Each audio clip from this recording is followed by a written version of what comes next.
Everyone. तो previous कुछ lectures में हमने चैप्टर फर्स्ट केमिस्ट्री का कंप्लीट कर लिया था। इस लेक्चर में हम नया चैप्टर शुरू करेंगे, थर्ड चैप्टर आपके एनसीईआरटी का, जिसका नाम है एटम्स एंड मॉलिक्यूल्स। इसे स्टार्ट करने से पहले हम आपको इस चैप्टर का मतलब समझाते हैं। जो वर्ड यूज़ किया गया है एटम और मॉलिक्यूल। एटम और मॉलिक्यूल होता क्या है? जैसे कि एक बिल्डिंग बनती है या फिर एक घर बनता है तो क्या होता है, वो छोटे छोटे ईंटों से मिलके इतनी बड़ी बिल्डिंग या फिर इतना बड़ा घर बन जाता है।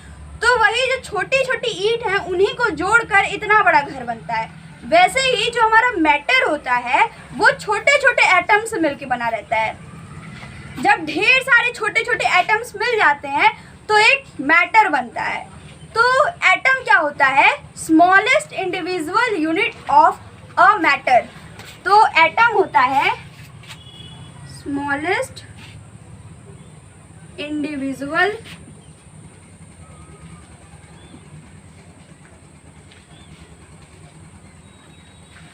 Unit of matter. और मॉलिक्यूल्स क्या होता है? जब दो या दो से अधिक एटम्स मिलते हैं तो वो मॉलिक्यूल्स बनाते हैं।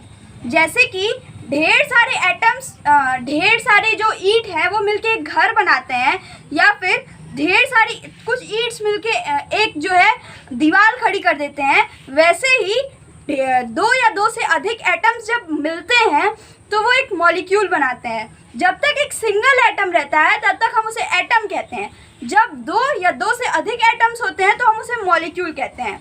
दूसरी इम्पॉर्टेंट बात कि जो मॉलिक्यूल्स, जो एटम्स होते हैं वो कभी भी अकेले एग्जिस्ट नहीं करते हैं। मतलब ऐसा नहीं है कि कहीं आप एक एटम पाएंगे। ऐसा हमेशा मतलब पाया जाता है कि जो एटम्स होते हैं वो कभी अकेले एग्जिस्ट नहीं करते हैं, वो हमेशा जो है मॉलिक्यूल्स के फॉर्म में एग्जिस्ट करते हैं। मतलब कि जो हमारा एटमॉस्फेयर है उसमें बहुत सारी गैसेस पाई जाती हैं। तो ऐसा नहीं है कि जो गैसेस हैं वो एक हाइड्रोजन या फिर एक ऑक्सीजन का एटम है, वो ढेर सारे हाइड्रोजन और ऑक्सीजन के एटम से मिलके बनी रहती हैं।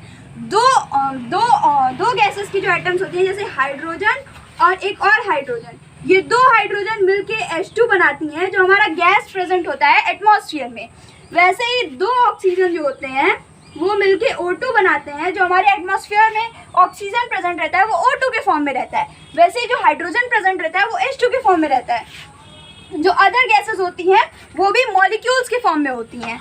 ठीक है, तो ये तो था हमारा एटम्स एंड मॉलिक्यूल्स के बारे में। अब हम बात करते हैं कि बहुत समय पहले क्या हुआ कि महर्षि कन्नड़ जो थे वो कहते थे कि जितने भी पदार्थ हैं वो परमाणु और अणु से मिलके बने हैं।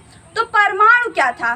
परमाणु उन्होंने एटम्स को कहा। जो एटम्स होते हैं उनको उन्होंने परमाणु कहा।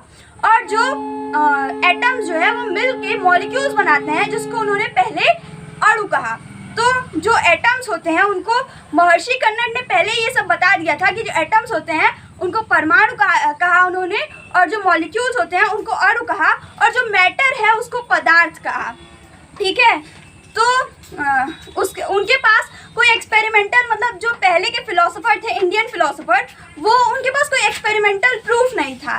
बाद में बहुत सारे एक्सपेरिमेंट्स हुए, डेमोक्रिटिकस आए और बहुत सारे साइंटिस्ट आए, तो उन्होंने एक्सपेरिमेंट करके कुछ चीज़ें बताई। लेकिन ये सब जो है हम लोग के पहले ही इंडियन फिलोसोफर्स बहुत कुछ बता के चले गए, जो कि उनके पास कोई प्रूफ नहीं था, बट फिर भी उन्होंने इतनी सारी बातें बता दी। तो आइए अब हम शुरू करते हैं laws of chemical combinations. Laws of chemical combination जो है उसमें सबसे पहला लॉ है law of conservation of mass. तो अभी हम पढ़ेंगे law of conservation of mass. इसके बाद है लॉ ऑफ डेफिनेट प्रोपोर्शन। ठीक है, तो सबसे पहले शुरू करते हैं लॉ ऑफ कंजर्वेशन ऑफ मास। जैसे कि आप जो पानी पीते हैं वो H2O होता है। ठीक है, ये आप सभी जानते होंगे कि उसका जो मॉलिक्यूलर फॉर्मूला होता है वो H2O होता है। तो जो पानी है वो हाइड्रोजन और जब ऑक्सीजन जो है रिएक्ट करते हैं तो H2O बनता है, ऐसा कुछ। ठीक है, तो ये जो रिएक्शन है इसमें क्या है कि जो हाइड्रोजन का मास होगा और जो ऑक्सीजन का मास होगा, इन दोनों को जब हम जोड़ देंगे तो हमें वाटर का मास मिलेगा। इसका मतलब क्या है कि जो ये बताता जाता है कि किसी भी रिएक्शन में, जब कोई भी रिएक्शन होता है तो जो मास होता है वो कंजर्व रहता है। ऐसा नहीं है कि मास जो है वो ख़त्म हो जाएगा कहीं, ऐसा कुछ भी नहीं होता है। जब हम हाइड्रोजन या फिर वाटर को हाइड्रोजन या फिर ऑक्सीजन को मिक्स करते हैं तो वाटर बनता है। तो जो हाइड्रोजन का मास होता है और जो वाटर का मास होता है जो हाइड्रोजन का मास होता है और जो ऑक्सीजन का मास होता है, उन दोनों का अगर हम जोड़ दें तो जो वाटर का मास होता है वो उतना ही होता है। इसका मतलब कि मास ऑफ रिएक्टेंट, मतलब sum of mass of reactant is equal to mass of product। ये जो है ये हमारा लॉ ऑफ कंजर्वेशन ऑफ मास है। मतलब मास जो है वो ना ही डिस्ट्रॉय होता है ना ही क्रिएट होता है, वो हमेशा जो है जब रिएक्शन होता है तो वो हमेशा कंजर्व रहता है। मतलब वो डिस्ट्रॉय नहीं होता है। ऐसा नहीं है कि मास खत्म हो जाएगा या फिर नया मास पैदा हो जाएगा। ऐसा हमेशा होता है कि जब कोई भी रिएक्शन होती है तो मास जो है वो कंजर्व रहता है। कंजर्व मतलब कि जितना मास पहले था, जो दो रिएक्टेंट को जोड़ने के बाद, ये जो है ये रिएक्टेंट है, ये जो है वो प्रोडक्ट है, तो ये दो रिएक्टेंट को जोड़ने के बाद, इन दोनों को जोड़ने के बाद जितना मास था, जितना हाइड्रोजन का मास अगर मान लीजिए हम कहें कि ये 1 ग्राम है और ऑक्सीजन का मास हम कहें कि ये 16 ग्राम है, तो जो H2O का मास होगा वो उतना ही होगा जितना इन दोनों का सम होगा, मतलब कि वो होगा 17 ग्राम। ठीक है, तो ये कहता है हमारा law of conservation of mass.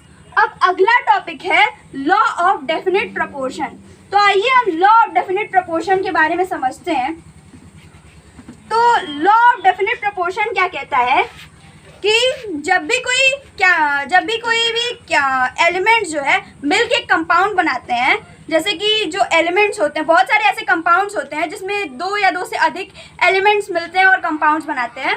तो जब भी कोई कंपाउंड बनता है तो जो उसमें एलिमेंट्स का जो रेशियो होता है वो डेफिनेट होता है, मतलब वो एक कांस्टेंट होता है। जैसे कि जो H2O होता है उसमें जो हाइड्रोजन और वाटर के मास का रेशियो होता है, मतलब mass of hydrogen upon mass of oxygen जो होता है वो 1/8 होता है। मतलब इसका जो रेशियो होता है वो 1:8 होता है। इसका मतलब क्या है? इसका मतलब ये है कि अगर हम कहें कि हम जो है 9 ग्राम वाटर लिए हैं, ठीक है, और इसमें हमें पूछा जाए कि हाइड्रोजन और ऑक्सीजन का जो रेशियो है वो क्या होगा, ये हमें बताओ। तो ये हम कैसे बताएंगे कि हाइड्रोजन और वाटर का रेशियो क्या होगा। जो 9 ग्राम वाटर है वो हमेशा जो है 1:8 के फॉर्म में रहेगा। मतलब 1 ग्राम ऑक्सीजन, 1 ग्राम हाइड्रोजन होगा और 8 ग्राम जो है वो ऑक्सीजन होगा। ठीक है, 1 ग्राम हाइड्रोजन होगा, 8 ग्राम ऑक्सीजन होगा। तो ये जो है ये है हमारा लॉ ऑफ डेफिनेट प्रोपोर्शन। ठीक है, तो लॉ ऑफ डेफिनेट प्रोपोर्शन कहता है कि जो भी केमिकल रिएक्शंस हैं उसमें जो भी एलिमेंट्स का मास का रेशियो होता है वो कांस्टेंट होता है, वो डेफिनेट होता है। ये था हमारा लॉ ऑफ डेफिनेट प्रोपोर्शन। अब हमने आपको ये सारी बातें बता दी। अब नेक्स्ट वीडियो में हम नेक्स्ट टॉपिक के बारे में डिस्कस करेंगे। टिल देन रिवाइज करिए अपने प्रीवियस टॉपिक्स, और अगर आपको ये वीडियो अच्छी लगी हो तो इसे ज़्यादा से ज़्यादा शेयर करें, लाइक करें एंड सब्सक्राइब करें। Thank you.